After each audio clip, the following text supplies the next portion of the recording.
Mohammed Ben Salman, le prince héritier d'Arabie Saoudite, et qui est le véritable homme fort de ce pays, a annoncé plusieurs mesures qui ont frappé l'opinion, tant sur le plan de la politique extérieure que de la façon dont il conduit sa diplomatie. L'Arabie Saoudite, c'est un pays essentiel pour les Occidentaux. Diplomatiquement, c'est un allié, mais sur le plan du régime politique, il est bien loin des valeurs démocratiques. Mais on n'a jamais trop embêté ce pays dans la mesure où il a toujours collé aux positions américaines.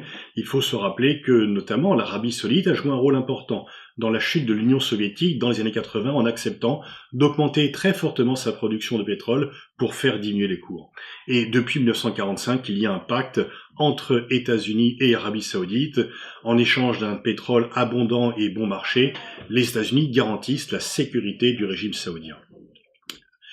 Ce régime, cependant, n'a pas bonne presse dans les opinions des pays démocratiques et Mohammed Ben Salman, qui en est conscient, veut modifier l'image de ce pays.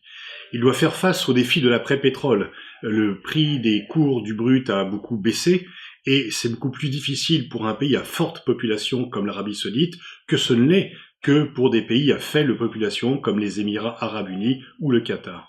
Et donc il y a un défi de l'après-pétrole ou en tous les cas de la baisse des cours du pétrole auquel Mohammed Ben Salman veut s'affronter. Il a annoncé que les femmes, qui ont un statut très mineur, pourront avoir le droit de conduire. C'est une mesure spectaculaire qui donne plutôt une image améliorée de l'Arabie Saoudite depuis le temps que des femmes en Arabie Saoudite le réclamaient. Une mesure également qui va permettre d'économiser beaucoup d'emplois parce que le nombre de chauffeurs, très souvent étrangers, vont pouvoir être licenciés.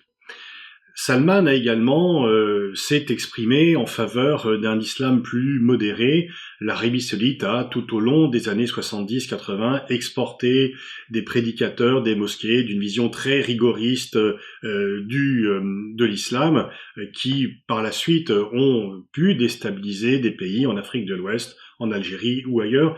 Et donc, il veut revenir sur cette vision très extrémiste de l'islam. Ceci ne peut qu'être apprécié par ses alliés occidentaux. Afin de mener ses réformes, il n'a pas hésité à frapper fort et il a notamment fait emprisonner, fût-ce dans des conditions confortables, de nombreux membres de la famille royale ou de nombreux dignitaires du régime en les accusant d'être corrompus, mais en fait pour faire la place vide et pour pouvoir mener au rythme où il l'entend les réformes.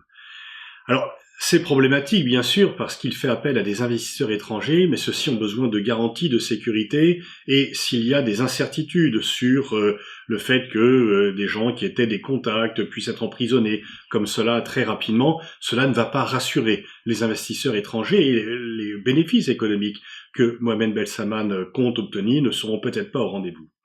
Mais ce qui est encore plus problématique, c'est sa politique extérieure. Il est effectivement très autoritaire, très fonceur, mais fonceur et brutal. Le fait que le Premier ministre du Liban, Saad Hariri, ait démissionné de Riyad après y avoir été convoqué, a été très mal vécu par les Libanais et dans le monde entier parce que Saad Hariri qui a la double nationalité libanaise et saoudienne, est très vite apparu comme un otage des Saoudiens.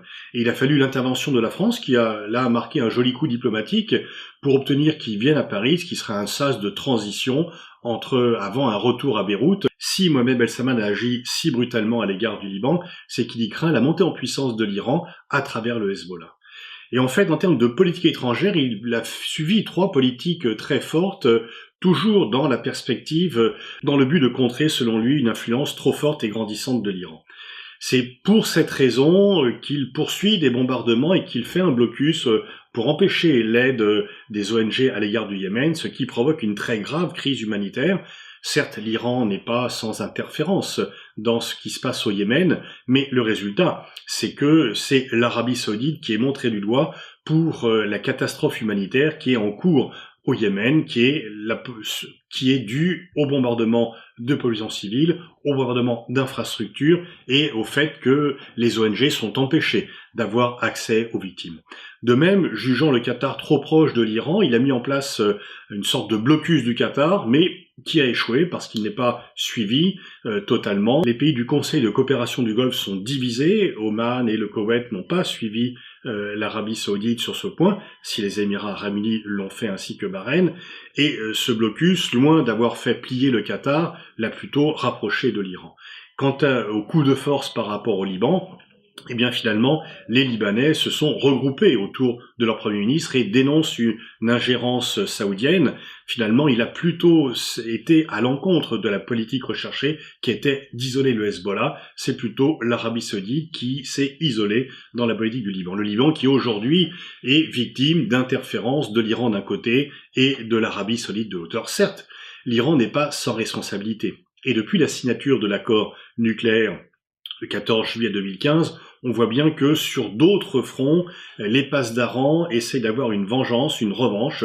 Ils ont perdu la partie sur l'accord nucléaire et ils mènent une politique plus offensive sur d'autres fronts. On le voit en Syrie, on le voit effectivement au Liban, on le voit également au Yémen. Et il y a effectivement une politique beaucoup plus affirmée de l'Iran dans la région. Mais il n'est pas certain que les moyens employés par Mohamed Ben Salman et l'Arabie Saoudite soient la meilleure façon de contrer l'influence de l'Iran. Et sur les 3 points, ils sont plutôt venus alimenter l'agenda de l'Iran plus qu'ils ne l'ont combattu. Et on voit que dans cette affaire, la France, notamment, et également les pays européens, essayent de calmer le jeu, essayent d'éviter une montée des tensions qui serait dangereuse pour tous entre l'Arabie Saoudite et l'Iran, ces deux géants qui semblent vouloir de plus en plus s'affronter. Il y a effectivement une division qui ne recoupe pas seulement la division chiite-sunnite entre Riyad et Téhéran, et personne n'a encore moins intérêt à ce que cette montée de tensions ne débouche sur un conflit dans lequel il n'y aurait que des perdants, mais on peut penser que d'ores et déjà il n'y a que des perdants dans cette affaire.